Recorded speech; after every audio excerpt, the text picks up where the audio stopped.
A long duration of treatment is absolutely necessary to get a proper restoration of function. These PCT protocols that involve a month-long HCG are laughable, and they're not meant to be truly efficacious.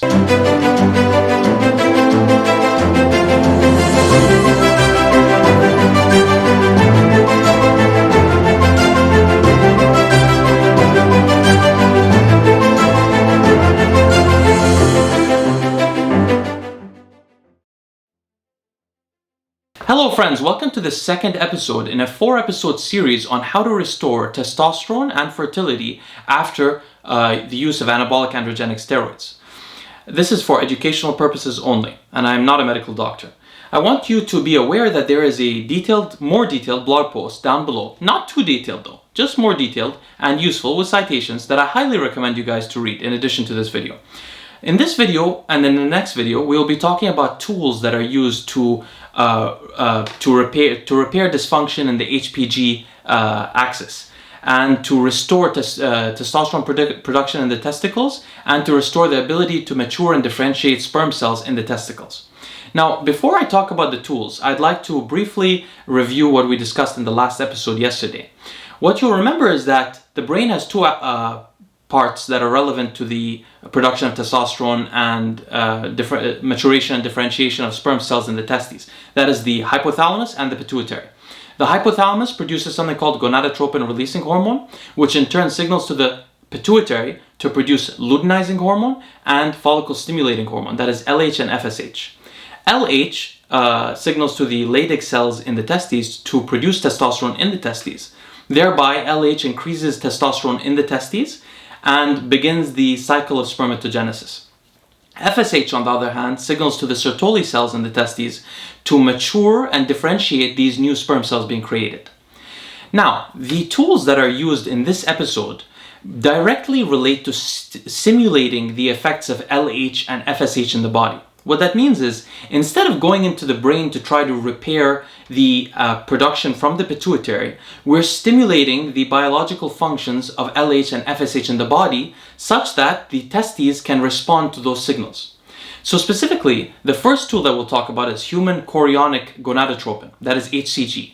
HCG is a biomarker found in, as a biomarker, it is used to predict pregnancy in women.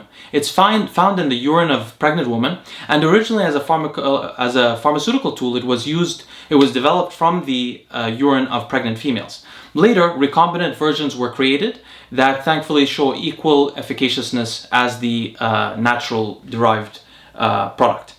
Now, what HCG does is, structurally, it's very similar to both LH and FSH. However, the small changes in its structure from LH and FSH allow it to be, first of all, to have a longer half-life than LH. It has 36-hour half-life as compared to a 30-minute half-life. And second of all, and quite importantly, it has greater affinity for the LH receptor than even LH does. So what happens is, when HCG is injected into the body subcutaneously as a man, it simulates the effect of LH, thereby signaling to the testes to begin intratesticular testosterone production. And this begins the stages of sperm development. Now, human menopausal gonadotropin, which is also called HMG, it's derived from postmenopausal women. Originally, it was derived directly from them. Then recombinant versions were created that seem to be effective equally, although there are less studies on this. And what HMG is basically, first of all, it has the majority of it is sort of useless urinary proteins that are not effective for what we're trying to do. But a small part of it has FSH, LH, and HCG. It was mainly used for that portion of it that had FSH, trying to signal to the body to replace the signal from the pituitary that involves FSH to signal to the testes to mature and differentiate the sperm that are being created. Now, what happened was, lately, in the last 10 to 15 years, there was developments that led to what's called recombinant FSH, which goes directly to the subject that we really want to deal with. While HMG has a little bit of FSH in it, recombinant FSH is entirely produced of FSH. I mean, it's entirely composed of that, which is a little odd because similar doses of both are used, but not in clinical literature. But nonetheless, FSH is basically the thing that we're really trying to get to. Now, there are no studies that compare FSH efficaciousness to HMG. However, there are studies that analyze the efficaciousness of recombinant FSH itself, and it seems very effective at the task that we want to accomplish. Now, I will let you guys know something. HCG administered alone will stimulate intertesticular testosterone production, which we call ITT, and that will lead to sperm being created in the testes. So HCG can yield not only testicular production of testosterone, but also fertility on its own. In fact, it sometimes does this in some studies up to 70% of the people. However, FSH, recombinant FSH, which is the superior version of HMG, cannot do this on its own. Additionally, HCG's effect on fertility is definitely enhanced when it's combined with FSH. So what we can tell from this is that if you can only pick one, you pick HCG. But if you can pick two, you definitely pick two, and you definitely pick recombinant FSH, which is called RFSH. So that's sort of the lowdown on what HMG and HCG are. Now, in terms of dosing from clinical studies, what I can tell you guys is that HCG has been used in quite different amounts, from as low as, for testosterone replacement therapy, it's been used at 500 IU 2 to 3 times a week, and which, by the way, is very interesting.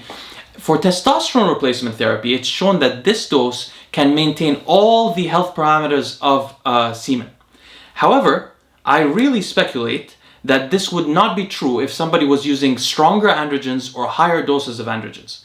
But still, it's something to keep in mind. If you are using anabolic androgenic steroids, it's always better to continue to use your HCG. When I was much younger, we didn't know if using too much HCG for too long may actually somehow cause a permanent reduction in your LH receptor sensitivity or something like that. So we were very cautious about using HCG throughout our very long cycles. However, I very much regret this, and I would not like you to make the same mistake. So I wanted to make this note here. It seems to save the semen across all parameters. Very interesting. Again, higher doses of androgens or stronger androgens may not be as efficacious for this purpose. But nonetheless, various doses of HCG have been used for this purpose, from recovering from androgenic and anabolic androgenic steroids. Doses from 1,000 to 5,000 units, 2 to 3 times a week have been used. So that the total maximum amount is 15,000 that I found in the clinical literature. There are studies in which clinicians have used one dose a week of 10,000 units. However, I really don't think that this is ideal given the half-life of HCG, which is 36 hours, and not, I don't know why. To be honest, I believe that this was done mistakenly by undereducated physicians. But the majority of them use 2 to 3 times a week dosing schedule. The same dosing schedule is used for HMG. However, the units used are between 75 units to 400 units. And a similar dose, I'm talking about, FSH, but a similar dose was used for HMG as well. So you can look at these things as working together. If you can only prefer one, of course this is for educational purposes only, but if you can only prefer one, you prefer HCG. And if you can get both, you prefer HCG and RFSH, recombinant FSH. If you can't get recombinant FSH, then you may want to use HMG. Not may want to, you definitely want to use it if you can. Keep in mind though that HMG is quite difficult to get your hands on, and HCG and HMG are both very expensive when gotten from a pharmaceutical company, through a prescription from a doctor. And not only are they expensive, but they are not covered by insurance. Generally speaking, insurance will not cover any fertility issues. So you may have to spend thousands and thousands of dollars to get the effects needed. And why they would be so expensive also is not just because the products are expensive, but although I haven't discussed it here, and I'll discuss it in the 4th episode in more detail, a long duration of treatment is absolutely necessary to get a proper restoration of function.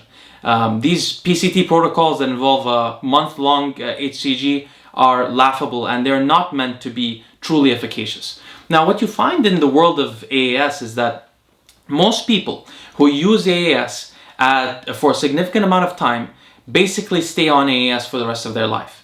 It is very rare that you find somebody that used AAS for like over a year in a row or 2 years that completely goes off AAS. And because of this reason, there is not that much known from empirical practice from within the community about what it really takes to recover your testosterone production and your fertility long term.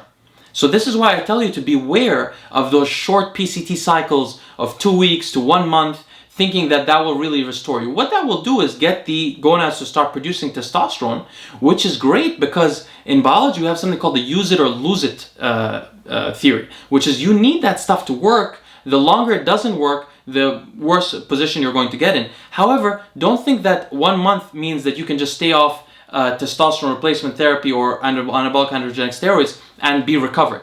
No, if you really want to recover, you will be using 6 months or more of a protocol. So anyway, we'll talk about the protocols in detail in the 4th episode. I thank you guys for watching this video. Please check out the blog post below and look forward to another episode tomorrow, which will be on SERMs and anti-aromatase inhibitors. Thank you so much for listening. We'll see you next time.